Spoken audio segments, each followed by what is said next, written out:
আজকে ছিল উল্টো রথ। উল্টো রথের দিন সারাদিন কি করলাম আমি, চলো ঝটপট দেখে নাও, স্কিপ না করে পুরো ভিডিওটা দেখো।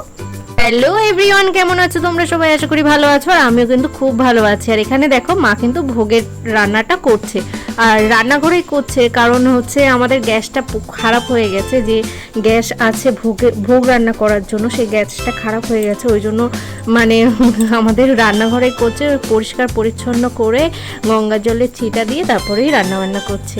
তো দেখো বাড়িতে পুজো হলে কিন্তু একটা বেশ আলাদাই আনন্দ লাগে, তাই না বলো? আর এখানে আজকে যেহেতু সোমবার, তো আমার লোকনাথ বাবার স্নানের দিন আজকে। আর আমি তোমাদেরকে বলেছিলাম সোমবার বৃহস্পতিবার আমার প্রচুর টাইম লাগে, সারা দিনটাই কেটে যায় ঠাকুর ঘরে। তো এখানে আমি দেখো স্নান করিয়ে মালা পরিয়ে ফুল টুল দিয়ে একদম কমপ্লিট করছি। আর জবা ফুল কিন্তু আমার ভীষণ পছন্দের একটা ফুল, মানে জবা ফুল দিয়ে আমাদের মন্দিরটা সাজাতে আমার ভীষণ ভালো লাগে। তো আমি যখনই ফুল আনি তখন জবা ফুলটা একটু বেশি করে আনি, যাতে মন্দিরটা আমি সাজাতে পারি খুব সুন্দর করে। সকালেই আমি সব কাজ কমপ্লিট করে নিয়েছিলাম, বাসন মাজার, ঠাকুরঘর মোছা টোছা সবই কমপ্লিট করে নিয়েছি। আর এখন দেখো আমি চন্দন বাটছি, সব ঠাকুরকে দেবো, তাই এখানে ফল প্রসাদটাও আমি কেটে নিচ্ছি। আজকে কিন্তু আমি প্রায় 8টার সময় ঠাকুর ঘরে ঢুকেছি, ঢুকে মাঝখানে গিয়েছিলাম নিচে, গিয়ে মাকে স্নান করে গুছিয়ে টুছিয়ে দিয়ে আবার ঠাকুর ঘরে চলে এসেছি। এখন কিন্তু প্রায় 1টার কাছে বাজে, আমার মানে সব কমপ্লিট করে বেরোতে 3টে বেজে গেছিলো। তো ঠাকুর ঘরটাও খুব ভালো লাগে, আমার ভীষণ পছন্দের একটা জায়গা, তোমাদের আগেই বলেছি।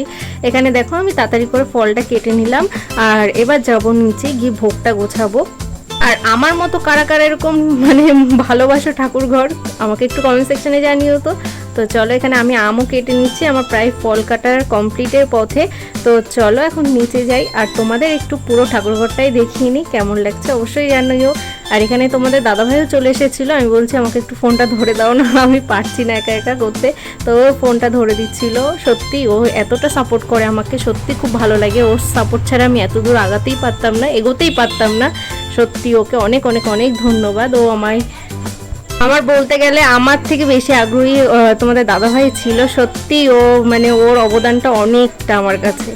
এক দিদিভাই আমাকে কমেন্ট করেছে জগন্নাথ দেবকে নাকি জবা ফুল দিতে নেই। তো সত্যি দিদিভাই আমি জানতাম না যে জগন্নাথ দেবকে জবা ফুল দিতে নেই। আমার যেহেতু পছন্দের ফুল, আমার দেখতে মানে জগন্নাথ দেবের ইয়েটা আমি সাজিয়েছিলাম, রথটা আমি সাজিয়েছিলাম জবা ফুল দিয়ে। তো তুমি যখন আমাকে বলেছো অবশ্যই আমি এই কথাটা মাথায় রাখবো। আর আমাকে কেউ কিছু এরকম সাজেশন দিলে আমি কিন্তু আমার খুব ভালো লাগে।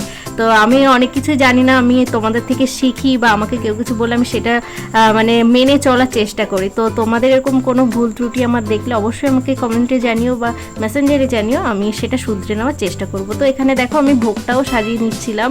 পুজো কমপ্লিট করার পরে আবার ভোগ টোগ নিয়ে প্রসাদ নিয়ে আমি যাব ও বাড়িতে, ওই জন্য ঝটপট করে করছিলাম সব কিছুই।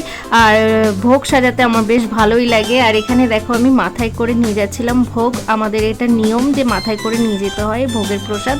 তো যাই হোক আমি নিয়ে যাচ্ছি এখন। তো চলো, আর তোমাদের এই ভিডিওটা কেমন লাগলো অবশ্যই কিন্তু কমেন্ট সেকশনে জানিও। আমি যতটুকু পেরেছি তোমাদের দেখানোর চেষ্টা করেছি। আর এখানে দেখো এটা লোকনাথ বাবার ভোগের প্রসাদ। তো দেখো কতটা সুন্দর লাগছে দেখতে, আমার খুব ভালো লাগে, মানে এরকম সাজিয়ে গুছিয়ে পুজো দিতে আমার ভীষণ পছন্দ একটা জায়গায় ঠাকুর ঘর। তো এইখানে দেখো কত সুন্দর লাগছে জগন্নাথ দেবকেও, সত্যি খুব ভালো লাগছে। আর তোমাদের কেমন লাগছে অবশ্যই কিন্তু কমেন্ট সেকশনে জানিও। পুরো ঠাকুর ঘরটাই তোমাদের একটু ঘুরিয়ে দেখিয়ে নিলাম। এখানে আমার পুজো কমপ্লিট হয়ে গেছে, এখন আমি অনেকক্ষণ পরে এটা প্রসাদ নিয়ে বসেছি। আর এখানে দেখো আমি ভিডিও করছি, আর তোমাদের দাদাভাইয়ের অবস্থাটা দেখো কিভাবে শুয়ে রয়েছে ও নিচে, যেহেতু প্রচুর গরম পড়েছিল ওই জন্য। আর এখানে আমি বেরিয়েও পড়েছি ও বাড়িতে যাব বলে প্রসাদ নিয়ে। তো আমি আর বেশি কিছু দেখাতে পারিনি। দেখো ওয়েদারটা আমার এতটা ভালো লাগছিল, মানে দারুণ লাগছিল, তো তাই সেটাই আমি দেখালাম। আর এখানে এসে দেখি দিদি কি সুন্দর করে লজেন্স দিয়ে রথ সাজিয়েছে, মানে একটা আনকমন জিনিস, মানে একদমই ইউনিক একটা জিনিস। তো চলো আজকের মতো ভিডিওটা এই পর্যন্তই। আর এই বাড়িতে এসে আমি রথে কি করলাম বা ভোগ কি রান্না হলো সেটা আমি তোমাদের কালকের ব্লগে শেয়ার করব। আর আজকের মতো চলো টাটা বাই বাই। আর এই ভিডিওটা তোমাদের কেমন লাগলো অবশ্যই কমেন্ট সেকশনে জানিও। তো চলো আজকের মতো টাটা। তোমাদের কেমন উল্টো রথ কাটলো অবশ্যই কমেন্ট সেকশনে জানিও।